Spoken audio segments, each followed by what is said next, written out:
আমার প্রিয় বন্ধুরা, তোমরা সবাই কেমন আছো? আশা করি ভালো আছো। আমি অনেক অনেক ভালো আছি। তো আজকে আমি তোমাদের খুবই মজাদার একটা রেসিপি শেয়ার করব। ধোকা বা কাশ্মীরি যেটাই বলে সেটার রেসিপি শেয়ার করব। তো এখানে দেখতে পেলে ময়দা এখানে আমি মাপ দিইনি, এখানে হাফ কেজি ময়দায় আমি দিয়ে দিতেছি। এক প্যাকেট 1 কেজি ময়দা ছিল, তো ওই হাফ কেজি আগে আমার বানানো শেষ। লুচি বানালাম সেদিন। তো আজকে আছে আরও অর্ধেক, মানে হাফ কেজি। তো সেই হাফ কেজি এখন আমি কাশ্মীরি বানাবো। তো এখানে আমরা যেহেতু মানুষ অল্প, তো এই হাফ কেজি হয়ে যাবে আমাদের। তো যে দেখো, শুধু জল দিয়ে আমি মেখে নিলাম, বেশি নরমও না বেশি শক্তও না। তো এই যে দেখো, মেখে এখন আমি তুলে নিলাম। মেখে কিন্তু 4-5 ঘন্টা রেখে দিতে হবে, তা না হলে কাশ্মীরি বের হবে না। আমি সকালবেলা আজকে ঘুম থেকে উঠে সব কাজকর্ম ফেলে আগে আমি ময়দাটা মেখে রেখে দিয়ে দিলাম। তো সামান্য একটু মানে নরম নরম করে আমি আজকে মেখে নিলাম।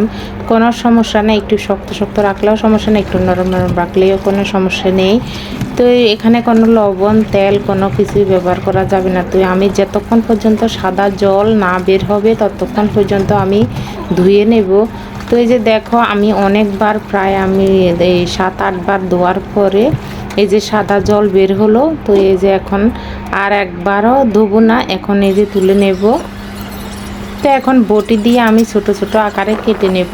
তো আমি বন্ধুরা ভিডিওর স্পিডটা একটু মানে বাড়িয়ে দিলাম, তা না হলে ভিডিওটি অনেক বড় হয়ে যাবে, সেজন্য একটু বাড়িয়ে দিলাম। তো এই যে দেখো, ছোট ছোট আকারে কেটে আমি কড়াইতে সরিষার তেল দিয়ে দিলাম। কড়াইতে সরিষার তেল দিয়ে একটা একটা করে সবগুলো আমি ভেজে নেব। তো এই যে এখন এগুলো একদম ফুচকার মতন তেলে দেওয়ার সঙ্গে সঙ্গে ফুচকার মতন ফুলে ফুলে যাবে। তো এখন আমি সবগুলা ভেজে নিয়ে নিলাম। তো এখন এখানে আমি পেঁপে ভেজে নিতেছি। তো আমার ঘরে আজকে কিন্তু আলু কম ছিল, তো আমার অর্ধেকটা আবার পেঁপেও ছিল। তো পেঁপেটাও আমি আলাদা ভেজে নিতেছি, আলুর মতনই ছোট ছোট করে কেটে নিলাম। তো যে কড়াইতে আবারও একটু তেল দিয়ে আলুগুলো ভেজে নিতেছি। তো পেঁপের সঙ্গে আমি লবণ হলুদ দিয়ে ভেজে নিলাম। তো আলুর সঙ্গে কিন্তু লবণ টবণ কিছু দিইনি, এমনি লাল করে ভেজে নিলাম। আবারও কড়াইতে আমি সরিষার তেল দিয়ে দিতেছি, ফোড়নে দিয়ে দিলাম শুকনো লঙ্কা, তেজপাতা, 5 ফোড়ন দেব। যারা এখনও পর্যন্ত আমার ভিডিওটি লাইক কমেন্ট শেয়ার করেনি তারা একটু দয়া করে করে দেবে, কারণ আমি অনেক দিন থেকে কষ্ট করতেছি এই পেজের পিছনে। দয়া করে আমার পাশে একটু থাকবে তোমরা।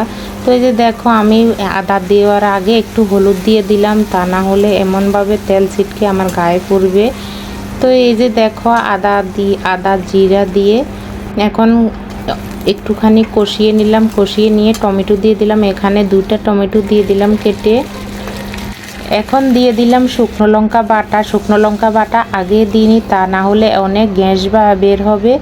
তো এই কারণে বাটি ধোয়া জল দিয়ে পরিমাণ মতন লবণ দিয়ে দিলাম। দিয়ে হালকা টমেটো যখন একটু সিদ্ধ হয়ে আসছে, এখন আলু আর পেঁপেটা দিয়ে দিলাম। পরিমাণ মতন জল দিয়ে দিব।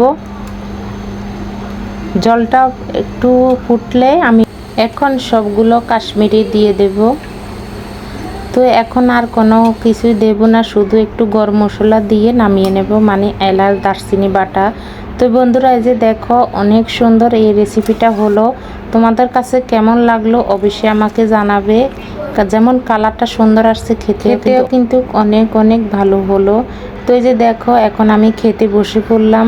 আমি কিন্তু আগে একদমই এটা পছন্দ করতাম না, পরে আমি আস্তে আস্তে মানে কয়েকবার খাওয়ার পরে এখন থেকে এটা এত পছন্দ করি। এখন এই কয়েকবারে আমি ঘরে নিজে বানিয়ে খেলাম। আরও একবারও আমি এই রেসিপিটা তোমাদের সাথে শেয়ার করলাম, তো আজকে আবার শেয়ার করলাম। তো এই যে বন্ধুরা, আমার ভিডিওটি কেমন লাগলো অবশ্যই জানাবে। ভালো লাগলে লাইক কমেন্ট শেয়ার করবে। আমি কিন্তু একদমই কথা বলতে জানি না, আমার কথা যদি কোনো ভুল ত্রুটি হয়ে থাকে প্লিজ প্লিজ নিজেদের একজন মনে করে ক্ষমা করে দেবে আর আমার পাশে থাকবে। তো আজকের মতন ভিডিও এই পর্যন্ত। সবাই ভালো থাকো, টাটা বাই বাই।